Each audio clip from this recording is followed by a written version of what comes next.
రోజుల నుంచి చూస్తున్నాం. కొన్ని రోజులు కాదు, గత నెలలందామా సంవత్సరాల నుంచి కూడా ఎప్పుడు ఏదో ఒక సందర్భంలో అప్పుడున్న టీఆర్ఎస్ కావచ్చు, ఇప్పుడున్న బీఆర్ఎస్ పార్టీ మీద అవాకులు చవాకులు అనేది మనం చూస్తూనే ఉన్నాం. అందులో ముఖ్యంగా వచ్చేది ఏంటంటే ఈ కుటుంబ కలహాలు. ఆ కుటుంబ కలహాల నేపథ్యంలో మెయిన్ ఇంపార్టెంట్ టాపిక్ ఏంటంటే మాజీ మంత్రి హరీష్ రావు పార్టీ పెట్టబోతున్నాడు, లేదంటే అక్కడ కేసీఆర్తో విభేదించిండు, కేటీఆర్తో విభేదించి బయటికి వస్తున్నాడు. ఇట్లాంటి వార్తలను మనం నిత్యకృత్యంగా చూస్తూనే ఉన్నాము. ఎక్కువగా మనం సోషల్ మీడియాలో, అది ఎక్స్ కావచ్చు, ఫేస్బుక్ కావచ్చు, ఇన్స్టాలో ఈ వార్తల్ని మనం ఎక్కువగా చూస్తున్నాము. సో దాని గురించి కూడా ఈ పొలిటికల్ విశ్లేషకులు కూడా కూర్చున్నప్పుడు, డిబేట్లో కూర్చున్నప్పుడు కూడా ఎస్ కరెక్టే అవ్వచ్చు అన్నట్టుగా ఈ మాటలు మాట్లాడుతున్నారు. కానీ ఎవరు కూడా దీన్ని కొట్టి పారేసే విధంగా మాట్లాడలేని వైనం కూడా చూసినాము. సో కానీ బీఆర్ఎస్లో మాత్రం ఎప్పటికప్పుడు దీని గురించి చాలా గట్టిగానే ఖండిస్తున్నారు. అయినప్పటికీ కూడా ఈ వార్తలకు ఎక్కడ కూడా పులి స్టాప్ పడలేదు. గతంలో కూడా మాజీ మంత్రి హరీష్ రావు చాలా సందర్భాల్లో చెప్పుకొచ్చిండు, ఇది అస్సలు జరగని పని, నేను గత 25 ఏళ్ల నుంచి పార్టీలో చాలా నిబద్ధత గల కార్యకర్తగా పనిచేశాను. సో తెలంగాణ తొలి ముఖ్యమంత్రి కేసీఆర్ గారు ఏది ఆదేశిస్తే దానికి నేను కట్టుబడి ఉంటానని పదే పదే చెప్పినప్పటికి కూడా కావలసుకొని, అంటే ఏంటంటే ఇప్పుడు ఉన్న పార్టీ చాలా స్టాండర్డ్గా ఉంది, ప్రతిపక్ష హోదాలో ఉన్న సమస్యలన్నీ కూడా టేకప్ చేస్తున్నట్టు, మూసీ దగ్గర నుంచి మొదలుకుంటే, హైడ్రా దగ్గర నుంచి మొదలుకుంటే, లగచర్ల బాధితుల నుంచి మొదలుకుంటే, మన కంచగచ్చిబౌలి విషయంలో కావచ్చు, ఆశా వర్కర్ల విషయంలో కావచ్చు, ఇలా ప్రతి ఒక్క అంశాన్ని ప్రజలు పడుతున్న ఏ ఇబ్బందులు అయితే ఉన్నాయో ఆ ఇబ్బందులు అన్నిటి విషయంలో కూడా ప్రతిపక్షం ఈరోజు చాలా జోరుగా కొట్లాడుతున్న నేపథ్యంలో దాన్ని ఎట్లయినా కూడా డీమోరలైజ్ చేయాలి. ఈ డీమోరలైజ్ చేస్తే తప్ప ఇది వీళ్ళకు నెగటివ్గా స్ప్రెడ్ కాదన్న దాంతో ఏందనంటే ఎక్కువగా ఈ హరీష్ రావు పార్టీ నుంచి బయటకు వస్తున్నాడు, పార్టీ పెట్టబోతున్నాడు కొన్ని రోజులు, లేకపోతే బీజేపీలో చేరబోతున్నారంటూ కొన్ని రోజులు, ఇలా వార్తలు మనము నిత్యకృత్యంగా చూస్తున్నాము. చాలా సందర్భాల్లో ఖండించుకుంటూ వస్తూనే ఉన్నాడు. అయినప్పటికీ కూడా అది ఏ రోజుకు ఆ రోజు కొత్తగా పుడుతూనే ఉన్న నేపథ్యంలో మొన్న రీసెంట్గా దీనిపైన కంప్లైంట్ చేయడం కూడా జరిగింది. దాసోజు రేవణ్ ఆధ్వర్యంలో పోలీస్ స్టేషన్లో కంప్లైంట్ చేసిండు. సో ఈరోజు కూడా మళ్ళీ అడిగిన ప్రశ్నలకు ఆయన మళ్ళీ సమాధానం చెప్పిండు. పార్టీ మారుతున్నట్లు సోషల్ మీడియాలో వస్తున్న వార్తలపై ఆ రోజే నేను పోలీస్ స్టేషన్లో కంప్లైంట్ ఇచ్చాను. సోషల్ మీడియాలో వస్తున్న వార్తల మీద కూడా నేను ఆ రోజే ట్విట్టర్లో ఖండించాను. మా నాయకుడు దాసోజు రేవణ్తో చెప్పి పోలీస్ స్టేషన్లో కంప్లైంట్ ఇప్పించాను. ఆ కంప్లైంట్ కాపీని కూడా నా ట్విట్టర్లో పోస్ట్ చేసి ఇలాంటి ఫేక్ ప్రచారాలు నమ్మొద్దని తక్షణమే కోరాను.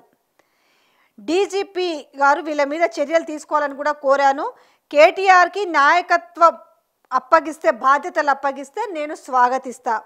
సో ఇలా ఆయన ఆసక్తికర వ్యాఖ్యలు చేశారు. అంతేకాదు, ఎవరైతే ఈ ఫేక్ న్యూస్ని స్ప్రెడ్ చేస్తున్నారో వాళ్ళకు ఒక షాక్ ఇచ్చినట్టే అనుకోవాలి. ఒకసారి మనము మాజీ మంత్రి హరీష్ రావు మాటల్లోనే చూద్దాం.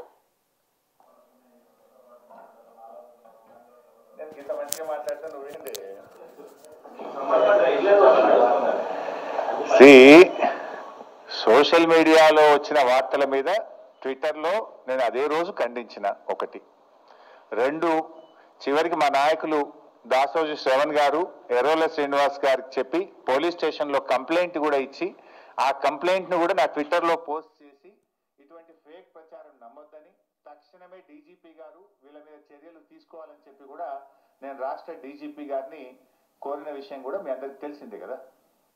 నేను చాలా సార్లు కూడా చెప్పాను, మీరందరూ కూడా చూసింటే ఒక్కసారి కాదు కొన్ని వందల సార్లు చెప్పి ఉంటాను. ఇవాళ కేసీఆర్ గారు మా పార్టీ అధ్యక్షుడు, ఆయన యొక్క ఆదేశాలను తూచా తప్పకుండా పాటించే ఒక క్రమశిక్షణ కలిగిన కార్యకర్త హరీష్ రావు అని చెప్పిన. ఇది బహుశా వందల సభల్లో చెప్పినా, టీవీ డిస్కషన్స్ లో చెప్పినా, ప్రెస్ మీట్లలో చెప్పినా, చిట్ చాట్ లో చెప్పినా, అనేక సందర్భాల్లో కూడా చెప్పిన. సో మీరు అన్నట్టు కేటీఆర్ గారికి నాయకత్వం అప్పచెప్తే స్వాగతిస్తాను, డెఫినెట్ గా ఐ కోఆపరేట్. ఒక కార్యకర్తగా హరీష్ రావు పార్టీ నిర్ణయాన్ని, కేసీఆర్ నిర్ణయాన్ని ఎప్పుడైనా శిరసా వహిస్తాడు తప్ప గీత దాటే వ్యక్తి కాదు. ఇది నా 25 ఏళ్ల రాజకీయ ప్రస్థానం చూపిస్తుంది. 25 ఏళ్ల నుంచి నేను బీఆర్ఎస్ పార్టీలో ఉన్నాను. పార్టీ జెండా పుట్టుక నుంచి ఈ రోజు వరకు కేసీఆర్ గారి అడుగుజాడల్లో వారి సూచనలకు అనుగుణంగా పనిచేసేటువంటి ఒక కార్యకర్తగా హరీష్ రావు పనిచేసిండు, రేపు కూడా చేస్తాడు. మాటలకి పులి స్టాప్ పడుతుందా లేదా అనేది చూడాలి. ఎందుకంటే చాలా గట్టిగానే సమాధానం చెప్పడం జరిగింది. అంటే ఏంటంటే ఎక్కడ కూడా ఎదుర్కోలేక, అంటే ప్రతిపక్షంని ఢీ కొనలేక, బీఆర్ఎస్ పార్టీని ఢీ కొనలేక ఇలాంటి మాటలు స్ప్రెడ్ చేస్తున్న తరుణంలో ఇది నిజంగా చెప్పవాలంటే ఎవరైతే ఫేక్ న్యూస్ స్ప్రెడ్ చేస్తున్నారో వాళ్ళకు ఒక చెంప పెట్టు లాంటి సమాధానం అనే చెప్పాలి. చాలా క్లియర్గా చెప్తున్నాడు. ఇప్పుడే కాదు హరీష్ రావు చెప్తున్న మాటలు ఇవి ఇప్పటివే కాదు, గతం నుంచి కూడా చాలా సందర్భాల్లో చెప్పడం జరిగింది. అయితే ఎంతసేపు కూడా అంటే మాట్లాడుతున్న మాటల్లో ఎంతసేపు బావమరుదులు వీళ్ళ మధ్యలో ఒక లొల్లు ఉంది, సో వీళ్ళలోనే ఒక కుమ్ములాటలు జరుగుతున్నాయి పదవుల కోసం అనేసి ఇలా రకరకాలుగా మాటలు సోషల్ మీడియాలో మనం అనునిత్యం చూస్తూనే ఉన్నాం. ఇలాంటి నేపథ్యంలో ఈ సమాధానం అంటే స్ట్రైట్గా అంటే పోలీస్ కంప్లైంట్ ఇచ్చినప్పటికి కూడా అవి ఆగటం లేదు. అంటే దాసోజు శ్రవణ్ ద్వారా కంప్లైంట్ ఇప్పించారు, కంప్లైంట్ కాపీని కూడా ఆయన ట్విట్టర్లో పోస్ట్ చేయడం జరిగింది. అయినప్పటికీ కూడా ఎక్కడ కూడా దాన్ని ధాటి తగ్గట్లేదు. పదే పదే పదే కుటుంబ కలహాలు వస్తున్న నేపథ్యంలో ప్రతిరోజు కూడా ఏదో ఒక సందర్భంలో ఏదో ఒక మెయిన్ స్ట్రీమ్లో కావచ్చు, సోషల్ మీడియాలో కావచ్చు, ఇటు పేపర్లలో కావచ్చు, అంటే ఇంక తెలంగాణ రాష్ట్రంలో ఇదే వార్త ఉంది, ఇంకే వార్త లేదన్నట్టుగా. బికాస్ ఆఫ్ ఎందుకు వస్తున్నాయి ఇవన్నీ అని అంటే ఖచ్చితంగా అంటే స్ట్రైట్ అవే ఎదుర్కొనే పరిస్థితి లేదు కాబట్టి కనీసం ఈ రకంగానైనా వార్తల్ని క్రియేట్ చేసి సాటిస్ఫాక్షన్ పొందాలనుకునే వాళ్ళకి నిజంగా ఏమనాలి వాళ్ళని, మరి ఏమనాలనేది మీరు ఆ ఖాళీలు మీరు పూరించుకోండి. డాష్ అనే వాళ్ళకి ఆ ఖాళీలు మీరే పూరించుకోవాలి. అసలు ఇలాంటి వార్తలు ఎవరు స్ప్రెడ్ చేస్తున్నారు? ఆబ్వియస్లీగా ఎవరు చేస్తున్నారు? కాంగ్రెస్ పార్టీ స్ప్రెడ్ చేస్తుంది. ప్రభుత్వంలో ఉన్నది వాళ్ళే. ఇక్కడ ప్రజల సమస్యలన్నీ కూడా గాలికి వదిలేసి ఇలా కేసీఆర్ కుటుంబంలోనే పదవుల కోసం లొల్లి జరుగుతుంది అనేసి సో ఇప్పుడు స్ట్రైట్ అవే చెప్పడం జరిగింది. ఒక విధంగా చెప్పాలంటే ఏంటంటే నా సపోర్ట్ కేటీఆర్కి అన్న వార్తను, అంటే నేను ఈ వార్తను మీకు ఎందుకు చెప్తున్నానంటే ప్రతిరోజు నిత్యకృత్యంగా చూస్తున్న ఒక ఫేక్ ప్రచారాన్ని ఈరోజు తిప్పికొట్టిన వైనం కనిపిస్తుంది. అంటే ఏదో ఇది ఒక చిట్చాట్లో జరిగింది కాకుండా నేరుగా మీడియా వాళ్ళు అడిగిన దానికి ప్రశ్నగా నాయకత్వ బాధ్యతలు ఇస్తే నాకు ఎలాంటి అభ్యంతరం లేదు, నేను ఆబ్వియస్లీగా స్వాగతిస్తానని చెప్పడం.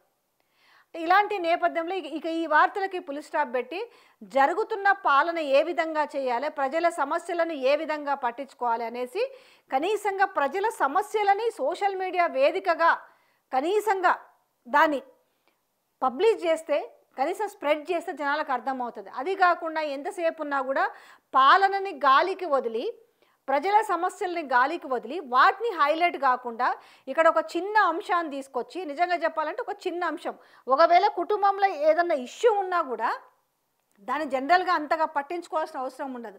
కానీ ఈరోజు మాత్రం దాన్ని భూతద్దంలో చూపించుకుంటూ ఇవాళ దీన్ని హైలైట్ చేసే కార్యక్రమం నడుస్తున్న నేపథ్యంలో దీనికి ఒక పులి స్టాప్ పడిందని అనుకోవాలి. ఎందుకంటే ఇంతకు మించిన ఘాటైన రిప్లై అయితే మరొకటి ఉంటుందని నేనైతే అనుకోవటం లేదు. అంటే స్వయాన ఇంకొక మాట అందులో ఈ చెప్పిన వాటిల్లో కూడా నేను అంటే ఎంత కమిటెడ్ కార్యకర్తని, సో కేసీఆర్ చెప్పిన మాటను నేను జవదాటను, సో ఏదైనా కూడా కేటీఆర్కి నాయకత్వ బాధ్యతలు అప్పగించినా కూడా నేను స్వాగతిస్తాననే మాట అనేది ఇంత పాజిటివ్గా వచ్చినప్పటికీ కూడా ఇంకా దాంట్లో చిలువలు పలవలు వెతుక్కుంటే మాత్రం దీనికి మించిన ఇంకా వేస్ట్ న్యూస్ ఉండదు. రేపు మళ్ళీ కూడా ఇలాంటిదే స్ప్రెడ్ చేసుకుంటూ పోతూ ఉంటాయి. ఇది మరీ ఎప్పుడు బీఆర్ఎస్ ప్రభుత్వంలో ఉన్నప్పుడు వచ్చింది వార్తలు, ఇదే వార్త బీఆర్ఎస్ ప్రభుత్వం లేనప్పుడు కూడా సేమ్ ఇదే వార్తలు స్ప్రెడ్ అవుతాయి. రోజు మనం ఎక్స్ ఓపెన్ చేయగానే డెఫినెట్గా మనకి ఈ న్యూస్ ఖచ్చితంగా కనిపిస్తుంటుంది. అంటే ఖచ్చితంగా అదే ఒక సామెత ఉంటుంది కదా, కోడిగుడ్డు మీద ఈకలు బీకిన చందంగా ఖచ్చితంగా రోజు దీనికి సంబంధించిన వార్తలు ఉంటాయి. కానీ ఇవి కాదు వార్తలు కావాల్సింది, జనాలకు కావాల్సిన వార్తలు ఏంటంటే అసలు ఈరోజు రైతు భరోసా గురించి మాట్లాడే వాళ్ళు ఎవరైనా ఉన్నారా?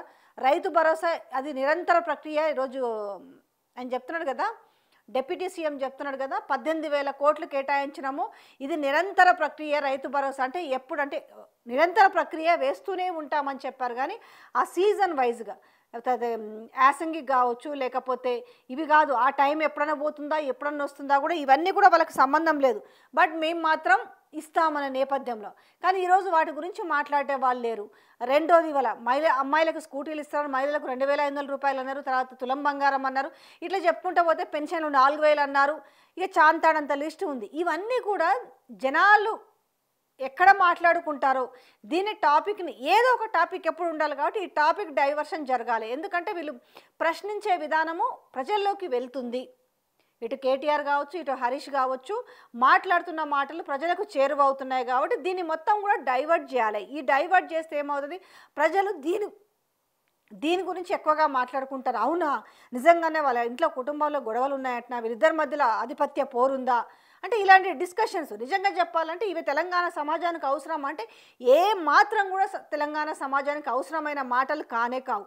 నిజంగానే ఒక ప్రాంతీయ పార్టీకి సంబంధించి ఏమైనా డెసిషన్స్ తీసుకోవాలనుకుంటే ఆ పార్టీ ప్రెసిడెంట్ తీసుకుంటాడు. ఆ పార్టీ ప్రెసిడెంట్ నిర్ణయాల మేరకు ఎవరికి ఏ బాధ్యతలు అప్పగించాలనేది ఆ పార్టీకి సంబంధించిన వ్యవహారం. నటివెంద ప్రాంతీయ పార్టీ, ఇప్పుడు మీకు జాతీయ పార్టీ అయినా కాంగ్రెస్ పార్టీలో కూడా అదే ఉంటుంది కదా. కాకపోతే తేడా ఏముంటుంది అంటే ఇక్కడ ఒక ప్రెసిడెంట్ డెసిషన్ తీసుకుంటే అయిపోతుంది ఒక్కరు తీసుకుంటే. కానీ అదే జాతీయ పార్టీ అయితే ప్రెసిడెంట్ కావాలనంటే ఓ 10 మంది పోటీ పడుతుంటారు, ఒకడు ముందు పోతుంటే ఒకడు వెనక్కి లాగుతుంటాడు. సో అక్కడి నుంచి అది సీల్డ్ కవర్లో రావాలి ఖచ్చితంగా. ఎందుకంటే ఇక్కడ ఎవరి ఆమోదయోగ్యం ఉన్నా లేకపోయినా కూడా అక్కడి నుంచి సీల్డ్ కవర్లో వస్తే తప్ప ప్రెసిడెంట్ అవ్వలేరు. సో ఏదైనప్పటికీ కూడా అది కూడా జాతీయ పార్టీ అయినప్పటికీ కూడా సో ఆ పార్టీకి సంబంధించిన నిర్ణయం. సో ఇక్కడ కూడా అంతే, ఇది ఒక పార్టీకి సంబంధించిన నిర్ణయము. వాళ్ళు లోపల చూసుకుంటారు ఎవరు ఏం చేయాలి, ఎవరికి ఎలాంటి బాధ్యతలు అప్పచెప్పాలి అనేది.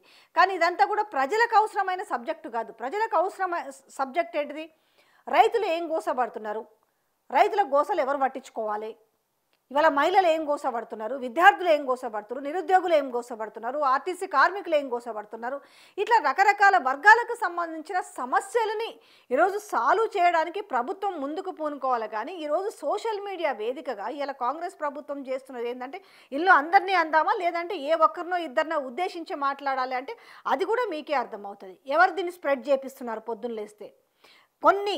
కొన్ని సెక్టార్స్ వైజ్గా చూసుకుంటే ఎక్స్లో కావచ్చు, ఇన్స్టాలో కావచ్చు, ఫేస్బుక్లో కావచ్చు, యూట్యూబ్లో కావచ్చు, అంటే ఇదే పనిగా పెట్టుకొని ఇంకా ఏ పని లేనట్టుగా ఇదే పనిగా పెట్టుకొని అసలు తెలంగాణలో ఎలాంటి సమస్యలు లేవు, కేవలం ఇక్కడ బీఆర్ఎస్ పార్టీలో పదవుల సమస్య మాత్రమే ఉన్నట్టుగా దీన్ని ఎలివేట్ చేస్తూ ఉంటారు. అసలు సమస్య అంత ఎక్కడుంది, అసలు సమస్య ఎక్కడుందయ్యా అంటే ఈరోజు కాంగ్రెస్ పార్టీ అధికారంలో ఉంటే ఇప్పుడు ఉన్న దాంట్లో కార్పొరేషన్ పదవుల్ని అసలు ఫిల్ చేయలేదు, పార్టీలో ఉన్న పదవుల్ని ఫిల్ చేయలేదు. ఇవన్నీ కూడా ఎక్కడ ఢిల్లీలో డిసైడ్ కావాలి. సో వాళ్ళే ఇప్పుడు కొట్టుకునే పరిస్థితి ఉంది. వాళ్ళలో ఒక చిచ్చు మొదలైంది, ఒక యుద్ధం అనే చెప్పాలి కాంగ్రెస్లో.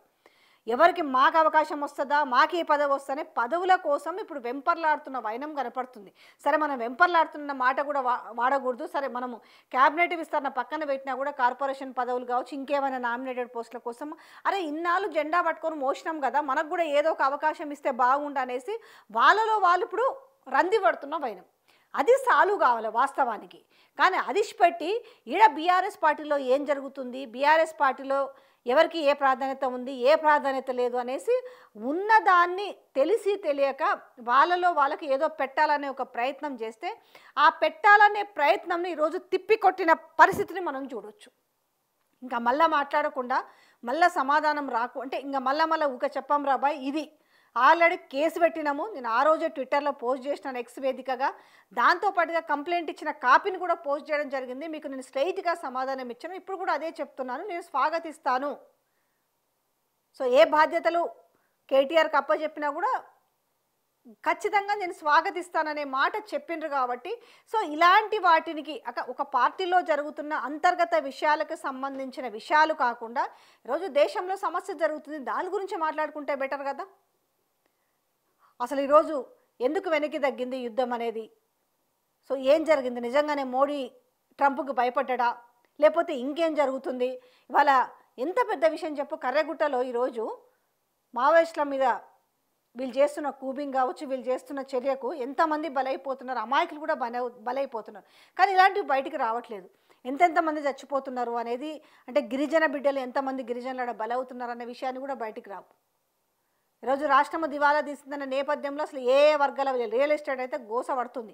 ఇలాంటివి కూడా ఎవరు చర్చించడానికి అవకాశం లేదు అంటే మాట్లాడరు. కానీ ఇలాంటివి మాత్రం నిజంగా చెప్పాలంటే ఇవి సమాజానికి అక్కర్లేని టాపిక్. కానీ ఏదైతే అది వాళ్ళు పార్టీ వాళ్ళు చూసుకుంటారు. కానీ ఈరోజు ఒక పార్టీకి సంబంధించిన విషయాన్ని తీసుకొచ్చి ఇదే పెద్ద సమస్య అన్నట్టుగా ఈరోజు దీన్ని మొత్తం కూడా ఎలాబరేట్ చేసే విధంగా చూస్తారు. కానీ ఇది కాదు కావాల్సింది. తెలంగాణ సమాజానికి ఏం అవసరం, తెలంగాణ సమాజంలో ఉన్న పౌరులు ఏ విధంగా ఇలా సమస్యలకు లోనవుతున్నారు. ఇవాళ ఉద్యోగులు కావచ్చు, నిరుద్యోగులు కావచ్చు, విద్యార్థులు కావచ్చు, మహిళలు కావచ్చు, సో ఒక్కటి కాదు, అన్ని వర్గాల ప్రజలు కూడా ఈరోజు ఏం జరుగుతుందో అర్థం కాక, అరే మాకిచ్చే సంక్షేమ పథకాలు అసలు ఇస్తారా ఇయ్యరా, పరిస్థితి ఏంది అన్న నేపథ్యంలో వాటిని మొదలుపెట్టి, అంటే అసలు వాటిని పక్కన పెట్టి ఈ కొసరు వాటిని తెరపైకి తీసుకురావడం, ఈరోజు అబద్ధాలని క్రియేట్ చేయడం వల్ల ఈ అబద్ధాలకు ఓవరాల్గా పులి స్టాప్ పడిందని అనుకుంటాను. ఎందుకంటే వన్స్ అగైన్ నేను ఒకసారి మళ్ళీ నేను ఈ వీడియోని ప్లే చేస్తాను.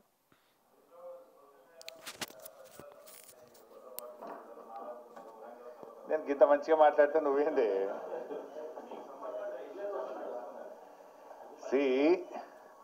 సోషల్ మీడియాలో వచ్చిన వార్తల మీద ట్విట్టర్లో నేను అదే రోజు ఖండించిన ఒకటి. రెండు, చివరికి మా నాయకులు దాసోజు శ్రవణ్ గారు ఎర్రోల శ్రీనివాస్ గారికి చెప్పి పోలీస్ స్టేషన్లో కంప్లైంట్ కూడా ఇచ్చి, ఆ కంప్లైంట్ను కూడా నా ట్విట్టర్లో పోస్ట్ చేసి ఇటువంటి ఫేక్ ప్రచారం నమ్మొద్దని, తక్షణమే డీజీపీ గారు వీళ్ళ మీద చర్యలు తీసుకోవాలని చెప్పి కూడా నేను రాష్ట్ర డీజీపీ గారిని కోరిన విషయం కూడా మీ అందరికి తెలిసిందే కదా. నేను చాలా సార్లు కూడా చెప్పాను, మీరందరూ కూడా చూసింటారు, ఒక్కసారి కాదు కొన్ని వందల సార్లు చెప్పుంటాను. ఇవాళ కేసీఆర్ గారు మా పార్టీ అధ్యక్షుడు, ఆయన యొక్క ఆదేశాలను తూచా తప్పకుండా పాటించే ఒక క్రమశిక్షణ కలిగిన కార్యకర్త హరీష్ రావు అని చెప్పిన. ఇది బహుశా వందల సభల్లో చెప్పిన, టీవీ డిస్కషన్స్లో చెప్పిన, ప్రెస్ మీట్లలో చెప్పిన, చిట్చాట్లో చెప్పిన, అనేక సందర్భాల్లో కూడా చెప్పిన. సో మీరు అన్నట్టు కేటీఆర్ గారికి నాయకత్వం అప్పచెప్తే స్వాగతిస్తాను, డెఫినెట్గా ఐ కోఆపరేట్. ఒక కార్యకర్తగా హరీష్ రావు పార్టీ నిర్ణయాన్ని, కేసీఆర్ నిర్ణయాన్ని ఎప్పుడైనా శిరసా వహిస్తాడు తప్ప గీత దాటే వ్యక్తి కాదు. ఇది నా 25 ఏళ్ళ రాజకీయ ప్రస్థానం చూపిస్తుంది. 25 ఏళ్ళ నుంచి నేను బీఆర్ఎస్ పార్టీలో ఉన్నాను. పార్టీ జెండా పుట్టుక నుంచి ఈ రోజు వరకు కేసీఆర్ గారి అడుగుజాడల్లో వారి సూచనలకు అనుగుణంగా పనిచేసేటువంటి ఒక కార్యకర్తగా హరీష్ రావు పనిచేసిండు, రేపు కూడా చేస్తాడు.